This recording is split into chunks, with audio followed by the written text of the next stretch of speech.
بسم اللہ الرحمن الرحیم۔ السلام علیکم ورحمۃ اللہ وبرکاتہ۔ محترم سامعین، ایک بادشاہ کے دربار میں ایک اجنبی نوکری کے طلب کے لیے حاضر ہوا۔ قابلیت پوچھی گئی تو کہا کہ سیاسی ہوں۔ عربی زبان میں سیاسی اس کو کہتے ہیں جو افہام اور تفہیم سے مسئلے کو حل کرے۔ محترم سامعین، بادشاہ کے پاس سیاستدانوں کی بھرمار تھی۔ اسے خاص گھوڑوں کی استبل کا انچارج بنا لیا گیا جو حال ہی میں فوت ہو چکا تھا۔ چند دن بعد بادشاہ نے اس سے اپنے سب سے مہنگے اور عزیز گھوڑے کے متعلق دریافت کیا۔ اس نے کہا نسلی نہیں ہے۔ بادشاہ کو تعجب ہوا۔ اس نے جنگل سے ایک تجربہ کار آدمی کو بلا کر دریافت کیا۔ اس نے بتایا گھوڑا نسلی ہے، لیکن اس کی پیدائش پر اس کی ماں مر گئی تھی۔ یہ ایک گائے کا دودھ پی کر ہی اس کے ساتھ پلا بڑا ہے۔ پھر اس آدمی کو بلایا جو استبل میں نگرانی کے لیے رکھا تھا کہ تم کو کیسے پتا چلا کہ گھوڑا نسلی نہیں ہے؟ اس نے کہا کہ جب یہ گھاس کھاتا ہے تو گایوں کی طرح سر نیچے کر کے کھاتا ہے، جبکہ نسلی گھوڑا گھاس منہ میں لے کر سر اٹھا لیتا ہے۔ بادشاہ اس کی فراست سے بہت متاثر ہوا اور اس کے گھر اناج گھی، بنے دمبے اور پرندوں کا اعلیٰ گوشت بطور انعام بھجوایا۔ اس کے ساتھ ساتھ اسے ملکہ کی محل میں تعینات کر دیا۔ چند دنوں بعد بادشاہ نے مصاحب سے بیگم کے بارے میں رائے مانگی۔ اس نے کہا کہ طور اور اطوار تو ملکہ جیسے ہیں، لیکن شہزادی نہیں ہے۔ بادشاہ کے پیروں تلے سے زمین نکل گئی۔ اس نے فوراً ساس کو بلا کر بھیجا۔ معاملہ اس کے گوش گزار کیا تو ساس نے تصدیق کر دی۔ اس نے کہا کہ حقیقت یہ ہے کہ تمہارے باپ نے میرے خاوند سے ہماری بیٹی کے پیدائش پر ہی رشتہ مانگ لیا تھا، لیکن ہماری بیٹی 6 ماہ کی عمر میں ہی فوت ہو گئی تھی۔ چنانچہ ہم نے تمہارے بادشاہت سے قریبی تعلقات قائم کرنے کے لیے کسی کی بچی کو اپنی بیٹی بنا لیا۔ بادشاہ نے مصاحب سے دریافت کیا کہ اسے ملکہ کے شہزادی نہ ہونے کا کیسے علم ہوا، تو اس نے کہا کہ ملکہ کا خادموں کے ساتھ سلوک جاہلوں سے بھی بدتر ہے۔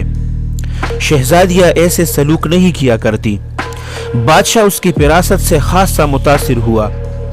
ایک بار پھر بہت سا اناج اور بھیڑ بکریاں اسے بطور انعام دی اور اسے اپنے دربار میں متعین کر دیا۔ کچھ وقت گزرا تو مصاحب کو بلا کر بھیجا اور اپنے بارے میں دریافت کیا۔ مصاحب نے کہا کہ جان کی امان کا وعدہ دیجئے۔ بادشاہ نے وعدہ کیا تو مصاحب بولا کہ نہ تو تم بادشاہ زادے ہو اور نہ تمہارا چلن بادشاہوں والا ہے۔ بادشاہ کو تاؤ آیا، مگر مصاحب کو جان کی امان دے چکا تھا، اس کو مار نہیں سکتا تھا۔ سیدھا والدہ کے محل پہنچا، والدہ کو ساری بات بتائی۔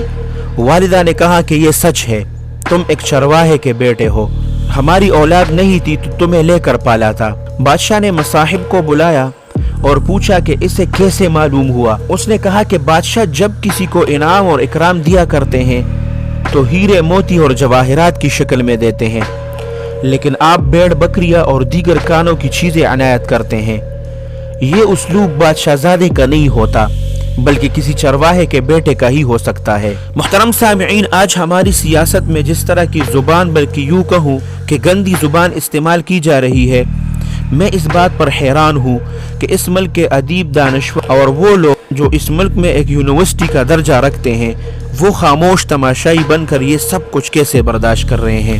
آخر کیوں ہماری عادتیں اور اخلاق اس قدر گراوٹ کا شکار ہے کہ ہماری حرکتیں اس بات کی ترجمانی کرتی نظر آتی ہے؟ افسوس آج کل کے اس نام نہاد معاشرے میں نہ ہمیں اپنے اخلاق کا پاس ہے۔ ہم اس بات سے قطع نظر کہ ہمارے منہ سے نکلے الفاظ دوسرے کو ہمارے خاندان اور نسل کا پتہ بتاتے ہیں۔